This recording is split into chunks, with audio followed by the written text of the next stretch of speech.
Hello everyone, this is Nikhil. Now we are very warm welcome to all of you. अगर मैं आपको बताऊं तो आज मैं डिस्कस करने जा रहा हूं मिनरवा मिल मामला। तो आपके जहान में ये ख्याल होगा कि ये मैंने क्या कर दिया, मैंने कौन सा सेगमेंट स्टार्ट किया।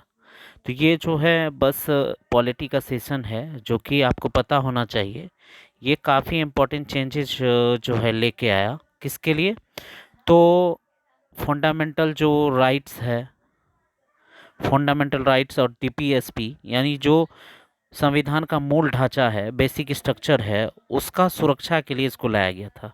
तो एक एक करके सारा चीज़ जानेंगे कि क्या है मिनर्वा मिल्स और क्या जो बदलाव इसमें आया और किस किस लिए इसको लाया गया और क्या रीजन रहा और इसका क्या इम्पैक्ट रहा। ठीक है।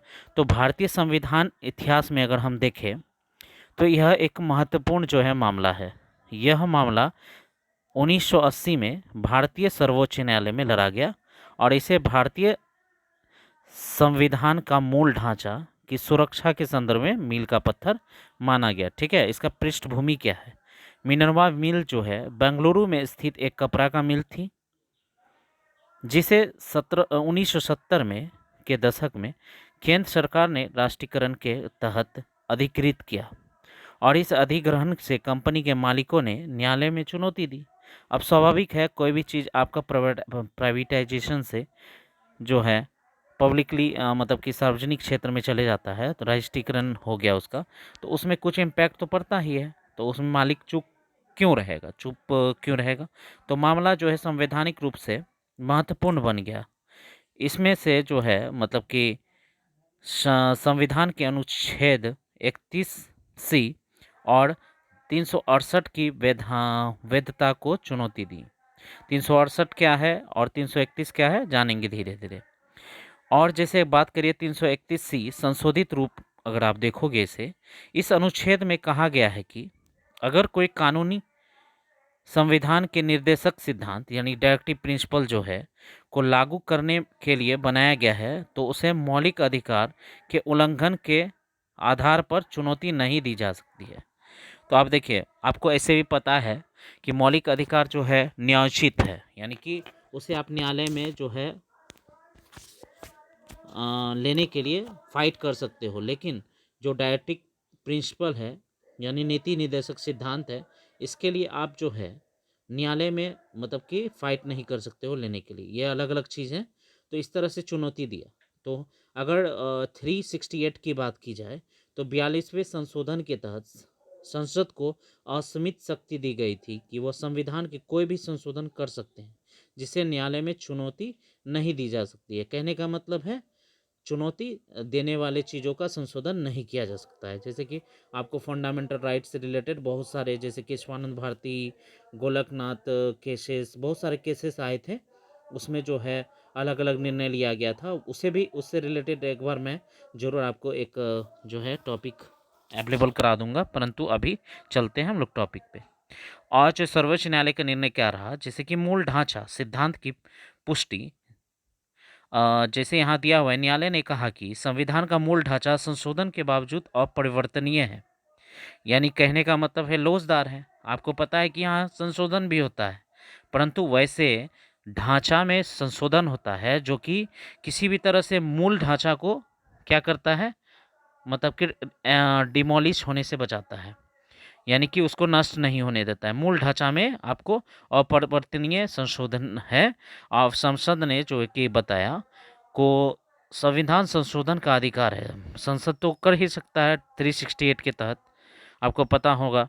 लेकिन यह मूल ढांचा को क्षति नहीं कर सकता है।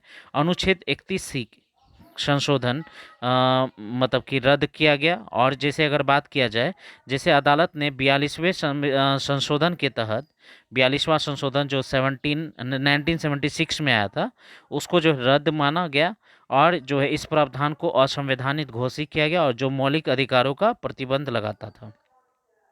अगला है संसदीय शक्ति की सीमा भी इसमें जो है मतलब कि बताया गया। जैसे न्यायालय ने यह भी स्पष्ट किया कि संसद संसद की संशोधन शक्ति सीमित है और संविधान की न्यायिक समीक्षा की प्रक्रिया को समाप्त नहीं कर सकता। यानी संविधान में जो न्यायिक समीक्षा होती है, जो जुडिशियल बैठक होती है, जो उस पे बात विचार किया जाता है, तो इसको समाप्त नहीं किया जा सकता है। अगर महत्व का बात किया जाए इस मिनर्वा मिल्स की, तो आप देखिए मिनर्वा मिल्स मामला यह सुनिश्चित करता है कि मौलिक अधिकार और संविधान के मूल ढांचा सुरक्षित हैं और यह मामला लोकतंत्र, न्याय एवं नागरिक अधिकारों की रक्षा के लिए एक मसला बना। निष्कर्ष क्या निकल के आ गया? अब देखो मिनर्वा मिल एक निर्णय भारतीय लोकतंत्र में संतुलन बनाए रखने और नागरिक अधिकारों को सुरक्षा के लिए अत्यंत महत्वपूर्ण है। यह न्यायपालिका और जो है विधायिका के बीच शक्ति का संतुलन बनाए रखता है। तो अगर मैं आपको यहाँ पे एक एक चीज़ बता देता हूँ शॉर्ट में रिव्यू में, तो यह जो है कुल मिला के अगर देखा जाए तो संविधान का जो बेसिक स्ट्रक्चर्स रहता है जिस पे संविधान टिका हुआ है, जिसको हम लोग मौलिक अधिकार भी कहते हैं, तो उसको जो है ना क्षति होने से बचाता है। लेकिन आपको अगर आपको पता है कि फंडामेंटल राइट्स जो है आपका कहाँ से कहाँ तक है, तो वो जो है आपका भाग 3 में दिया हुआ है और वहाँ पे 13 से लेकर के 36 के बीच में सारे जो है मतलब फंडामेंटल्स राइट्स को आपको दर्शाया गया है। कुल मिला के अगर वहाँ आप पूरा 36 नहीं है, 13 से 35 है, सॉरी, 36 से 51 जो है आपका डीपीएसपी है। तो अगर आप वहाँ पे अच्छे से स्टडी करोगे तो आपको पता चलेगा कि कुछ कुछ जैसे कि जो 13 है मतलब कि अनुच्छेद, उसमें बताया गया है कि राज्य का किस तरह से परिभाषा होगा और किस तरह से कौन कौन सा एक्टिविटीज़ जो है मतलब कि प्रभावित कर सकता है फंडामेंटल राइट्स के जो है मतलब कि द्वारा इंसानों को। तो कुछ ऐसा राइट्स है जो कि आपको दिया गया है, तो वो सारा जो राइट्स हम लोग को भारतीय संविधान देते हैं उसकी सुरक्षा करने का काम है न्यायालय का। ठीक है, तो वही सारे बातों को मतलब कि मद्देनज़र रखते हुए यह सुनिश्चित किया जाता है इसके द्वारा कि कभी भी जो है दोनों के बीच में टकराव नहीं हो और साथ ही साथ जो है लोकतांत्रिक संतुलन बनाए रखे और नागरिकों के अधिकार का सुरक्षा करे और न्यायपालिका और विधायिका की शक्ति में संतुलन स्पष्ट रूप से इसमें जो है दर्शाया गया है। ठीक है, आई होप कि आपको सारा चीज़ समझ में आ गया होगा। अगर कोई भी डाउट्स है तो आप कमेंट कर सकते हो। ऐसे ऐसे वीडियो आपको मिलते रहेंगे। अब तो आपको बस करना है सब्सक्राइब और थोड़ा थोड़ा अगर आपको अच्छा लगे तो अपने दोस्तों में शेयर्स भी कर दो। Okay, thanks for watching quality achiever class.